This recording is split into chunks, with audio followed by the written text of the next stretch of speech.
झारखंड के युवाओं के टीकाकरण में नहीं आएगी कोई बाधा। 1 मई से ही लगेगा 18 से ऊपर लोगों को कोरोना का टीका। राज्य में 6,65,000 टीके।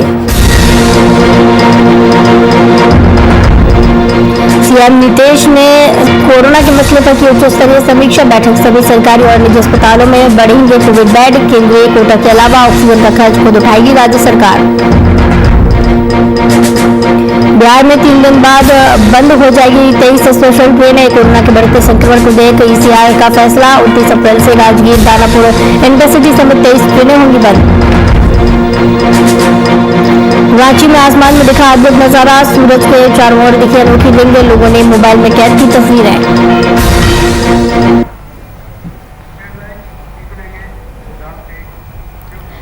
नमस्कार, वीआईपी न्यूज में आपका स्वागत है। आपके साथ मैं हूं आस्था श्रीवास्तव। कोरोना संक्रमण को लेकर बीते दिन हुई उच्च स्तरीय बैठक में सीएम नीतीश कुमार ने अधिकारियों को ये निर्देश दिया है कि अगल बगल के गांव और मोहल्लों में कोरोना का फैलाव हो रहा है, जिसके बारे में लोगों को बताएं। उन्हें आगाह करें कि अगर वे सतर्क और सजग रहेंगे तो संक्रमण का खतरा कम से कम होगा। उन्होंने कहा कि विशेषज्ञों का कहना है कि मामले और बढ़ेंगे। सीएम ने कहा कि कोरोना के मामले प्रतिदिन तेजी से बढ़ रही हैं। विशेषज्ञों के अनुसार यह भी और बढ़ने की आशंका है।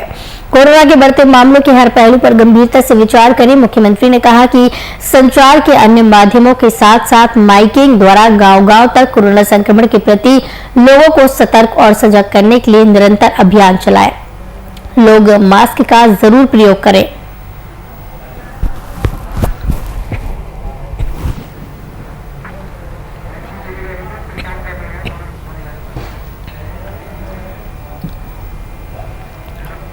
इस खबर की तमाम जानकारी के लिए एग्जीक्यूटिव एडिटर प्रशांत झा जी हमारे साथ जुड़े हुए हैं।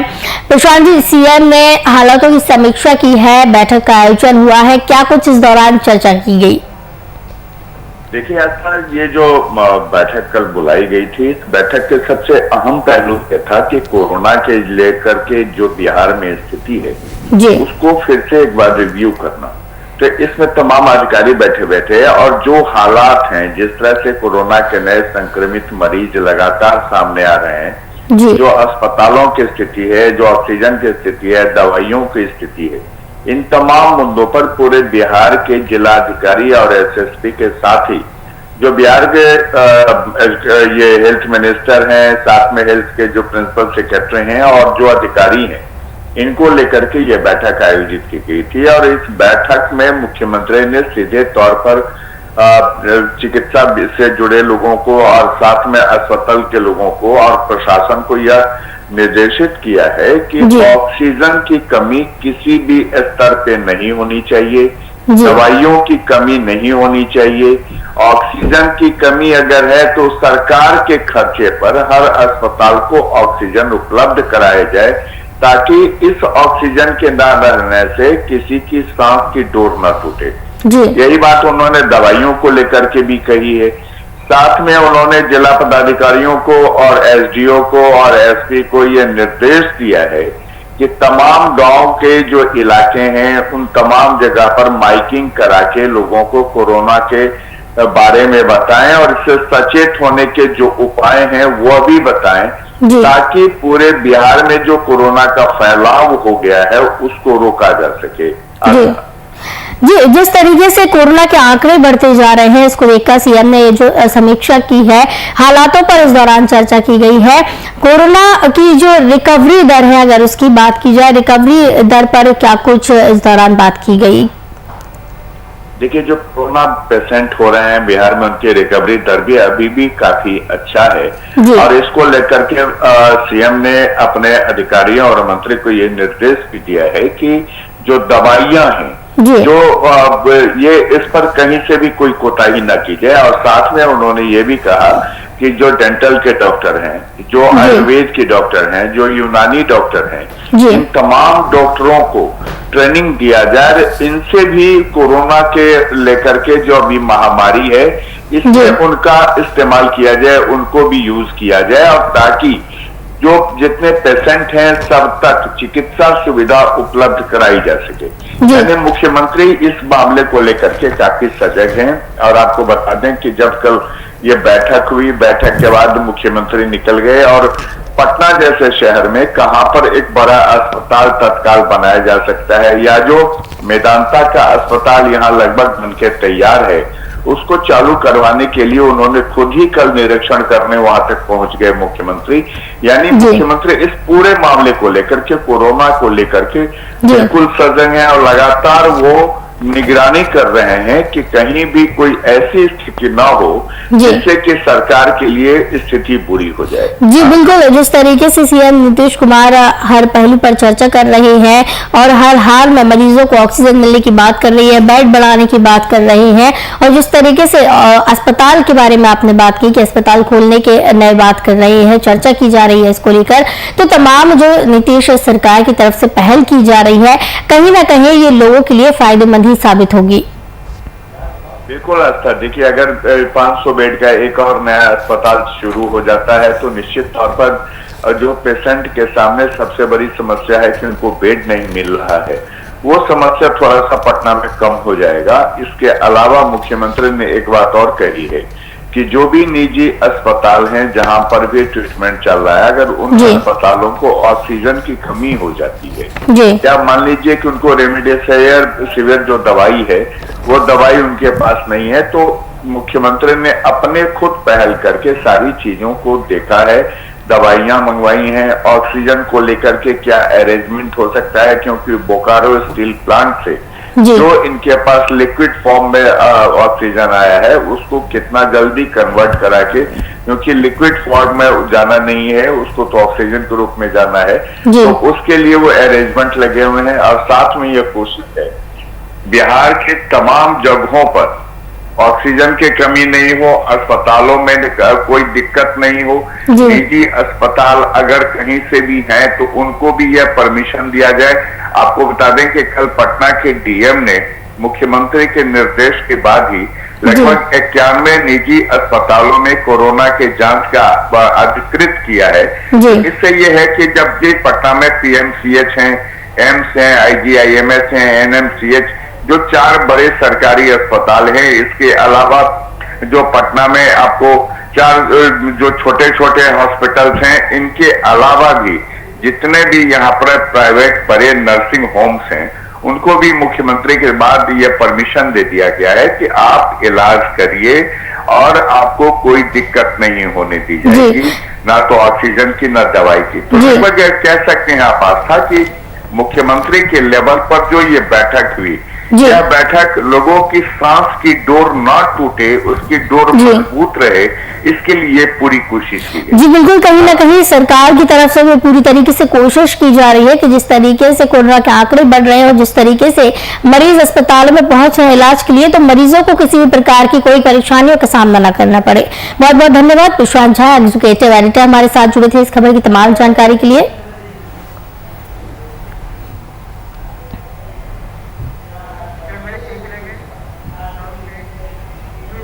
झारखंड में संक्रमण की रोकथाम के लिए सरकार कई कार्य कर रही है। सीएम हेमंत सोरेन भी इस ओर कई पहल कर रही है। इसी को लेकर आज रिम्स स्थित मल्टी स्टोरेज पार्किंग बिल्डिंग में तैयार हो रहे 300 बेड वाले ऑक्सीजन युक्त कोविड वार्ड का निरीक्षण किया गया। इसके बाद सीएम ने कोरोना संक्रमित मरीजों के उपचार के लिए डोरंडा स्थित शहरी सामुदायिक स्वास्थ्य केंद्र में 100 बेड वाले ऑक्सीजन युक्त कोविड वार्ड का शुभारंभ भी किया। इस मौके पर सीएम हेमंत सोरेन ने संबंधित अधिकारियों को दिशा निर्देश दिए।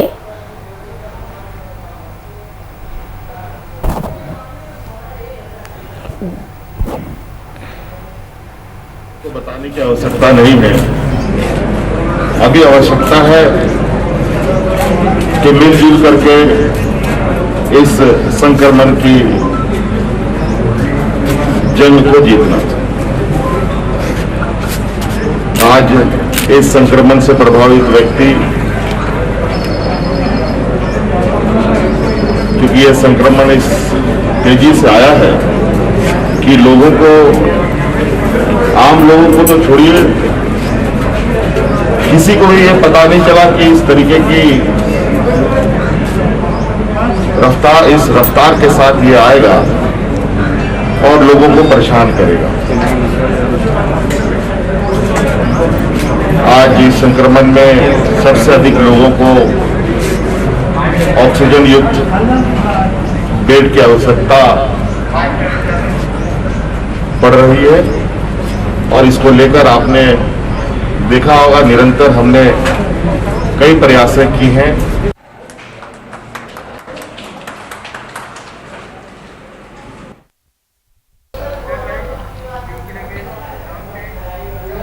गिरिडीह रेलवे स्टेशन में आरपीएफ और जीआरपी की ओर से जागरूकता अभियान चलाया गया है। इस दौरान सभी यात्रियों का थर्मल स्कैनिंग किया गया और बगैर मास्क के स्टेशन में प्रवेश पर रोक लगाई गई है। तो वहीं सफर करने वाले हर यात्रियों से सोशल डिस्टेंसिंग का पालन करने और मास्क लगाने की अपील की गई है।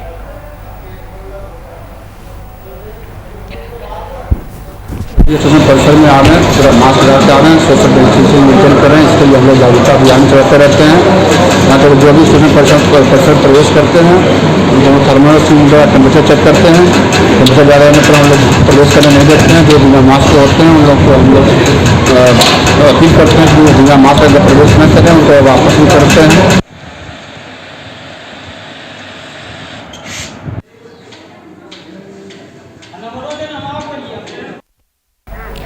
रांची में बीते दिन सुबह लगभग 11 बजे आसमान में एक अनोखा नजारा देखने को मिला। अचानक लोग उस समय हैरत में पड़ गए जब उन्होंने आसमान में सूर्य के चारों तरफ एक अनोखा गोलाकार रिंग देखा, जिसके बाद लगातार ये photo social media, WhatsApp, Twitter के माध्यम से लोगों ने एक दूसरे को शेयर किया। रांची मौसम विज्ञान केंद्र के वैज्ञानिक अभिषेक आनंद ने इस मुख्य कारणों की जानकारी देते हुए क्या कुछ कहा, सुनिए।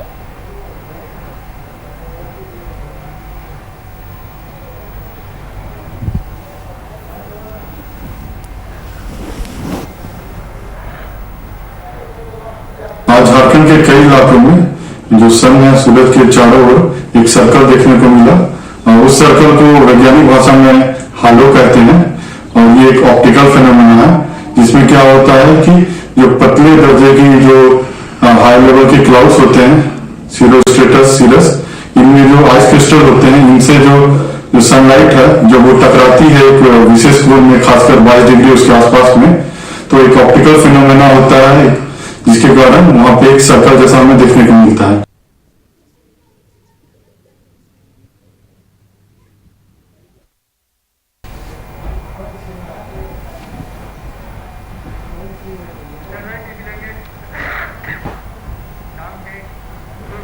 उत्तराखंड पर लगातार प्राकृतिक आपदा की मार पड़ रही है। पहले उत्तराखंड के जंगल जल उठे, फिर चमोली जिले में ग्लेशियर टूटी जिससे कई लोगों की मौत हो गई। तो वहीं इस घटना में जरमुंडी प्रखंड के पहरीडी गांव के 2 श्रमिक की मौत हो गई और कुछ लोगों के लापता होने की बात सामने आई है। आपको बता दें कि स्थानीय स्तर पर रोजगार नहीं मिलने और गरीबी की वजह से कई युवक सीमा सड़क संगठन में काम करने उत्तराखंड गए थे।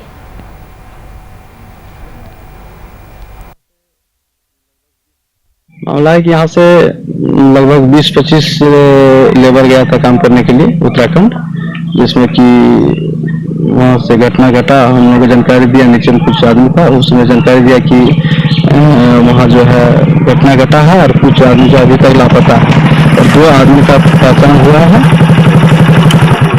तारनी सिंह और रोहित सिंह। इसका डेड बॉडी मिल चुका है। कितने लोग घायल हैं आपके गांव? लापता की सूचना लगभग जो बात नहीं हुई है, 2 दिन से बात नहीं हुई है जिनसे, उसका 7 आदमी है। ये क्या क्या नाम है? उपेंद्र सिंह, सर्किल सिंह, कंग्रेस सिंह, जलधर सिंह, दीपक सिंह, प्रदीप सिंह और दिनेश दर्वे। किसके द्वारा सूचना दिया गया कि ऐसा? जिसका डेड बॉडी मिला है रोहित सिंह, उसका बड़ा भाई जो है नीचे में था, उसने सूचना हम लोग को दिया। आदमी यहाँ से कमाने गया था, यहाँ भूखमरी ज्यादा हम लोग का यहाँ है। सरकार यहाँ रोजगार देता तो यहीं कमाता, वो लोग बाहर नहीं जाता। एकदम गरीब से गरीब है वो लोग दोनों। तो क्या सरकार से आप लोग अभी चाहते हैं? हम लोग चाहते हैं इन लोग को कुछ मदद होना चाहिए, मिलना चाहिए सरकार से।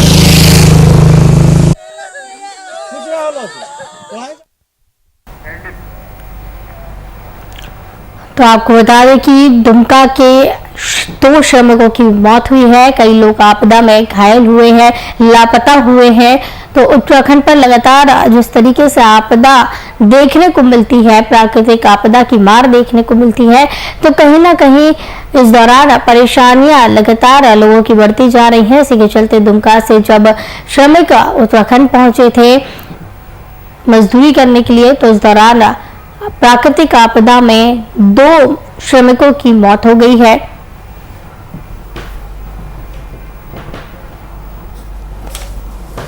और इस दौरान कई लोग आपदा में लापता हुए हैं।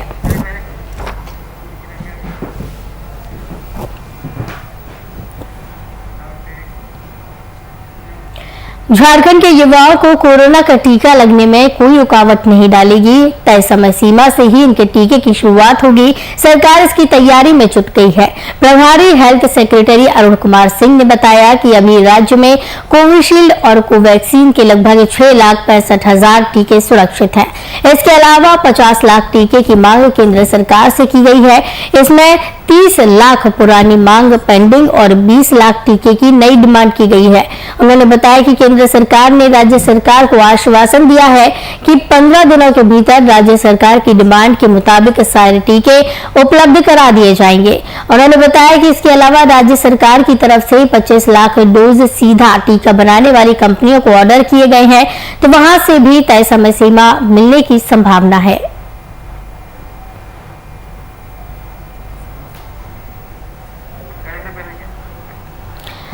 आपको बता दें कि युवाओं को 18 साल से ऊपर के जो लोग हैं उन्हें 1 मई से टीका लगाया जाएगा, जिसके लिए सरकार पूरी तैयारी कर रही है। झारखंड के युवाओं को कोई टीका लगाने में कोई भी रुकावट नहीं आएगी और तय समय सीमा से ही ये टीके की शुरुआत कर दी जाएगी। सरकार इसकी तैयारी में जुट गई है। इस दौरान प्रभारी हेल्थ सेक्रेटरी अरुण कुमार सिंह ने बताया है कि अभी राज्य में कोविशील्ड और कोवैक्सीन के लगभग 6,65,000 टीके सुरक्षित है। इसके अलावा 50 लाख टीके की मांग केंद्र सरकार से की गई है, 30 लाख पुरानी मांग पेंडिंग और 20 लाख टीके की नई डिमांड की गई है। उन्होंने इस दौरान ये भी बताया है कि केंद्र सरकार ने राज्य सरकार को आश्वासन दिया है कि 15 दिनों के अंदर राज्य सरकार की डिमांड के मुताबिक सारे टीके उपलब्ध करा दिए जाएंगे। उन्होंने बताया कि इसके अलावा राज्य सरकार की तरफ से 25 लाख डोज सीधा टीका बनाने वाली कंपनी को ऑर्डर कर दिए गए हैं, तो वहां से भी तय समय सीमा से टीके मिलने की संभावना है। तो लगभग सरकार की तैयारियां पूरी कर ली गई है। सरकार लगातार तैयारियां करती जा रही है और किसी भी तरीके की रुकावट इस दौरान देखने को नहीं मिल रही। सरकार अपनी तरफ से पूरी कोशिश कर रही है कि 1 मई से जो युवाओं को टीका लगना है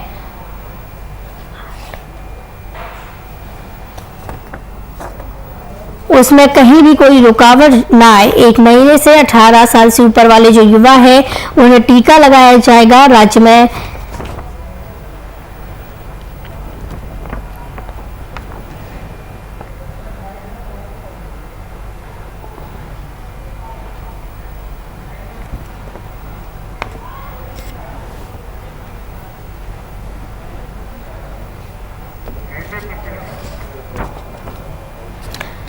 तो आपको बता दें कि जिस तरीके से टीकाकरण अभियान चलाया जा रहा है सरकार के द्वारा, अब 18 साल से ऊपर के युवाओं को अभियान में लिया जा रहा है और टीका लगाने की शुरुआत की जा रही है।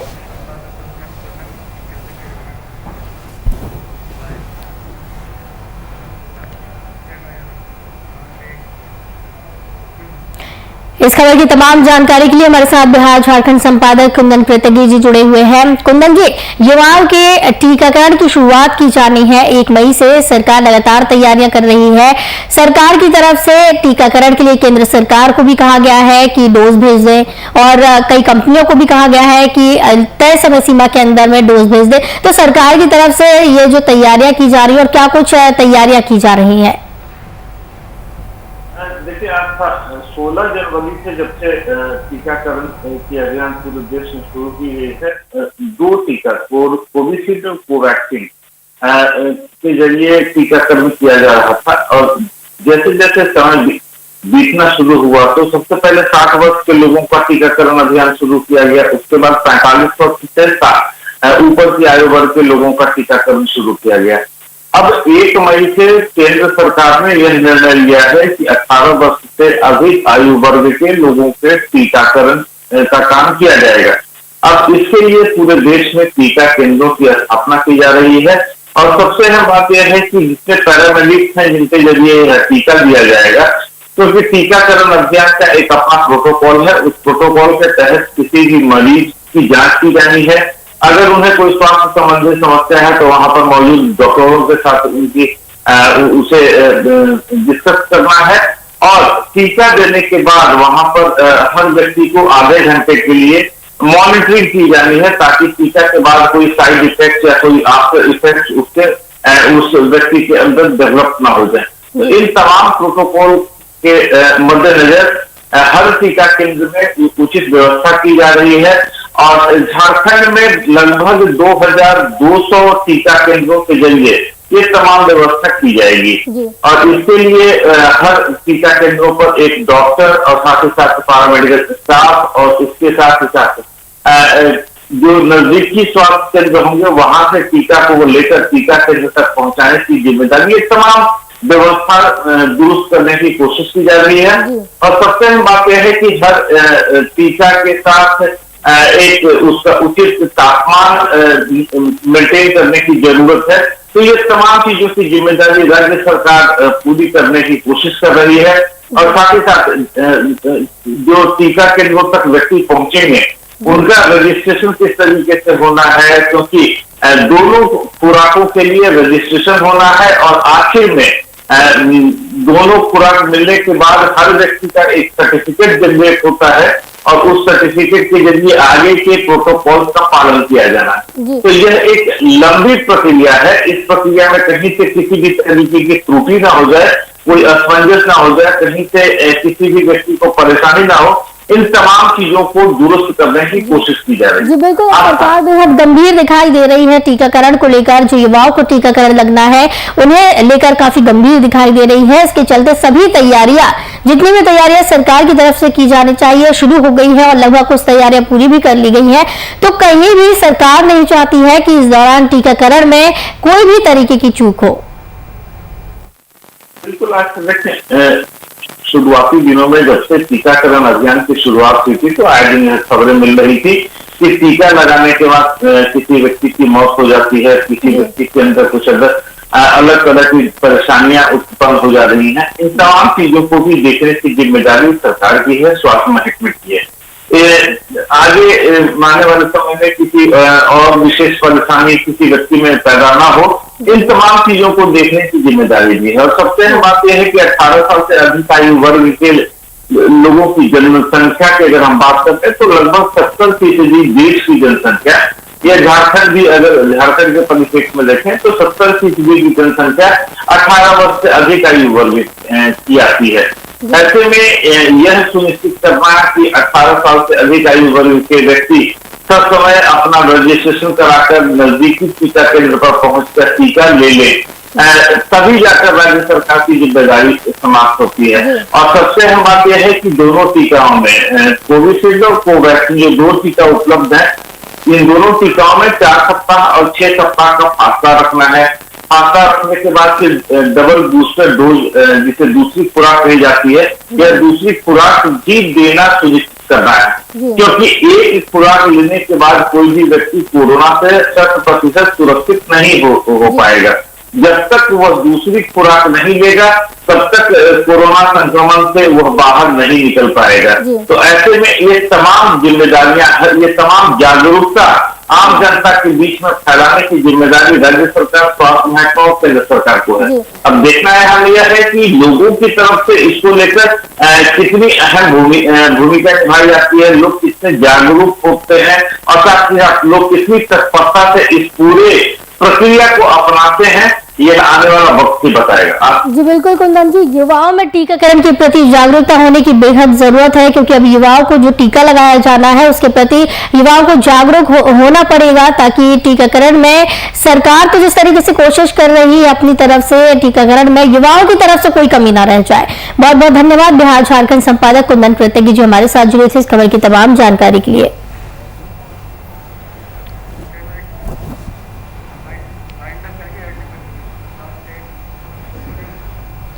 तो आपको बता दें कि 1 मई से अब युवाओं के लिए टीकाकरण शुरू हो रहा है और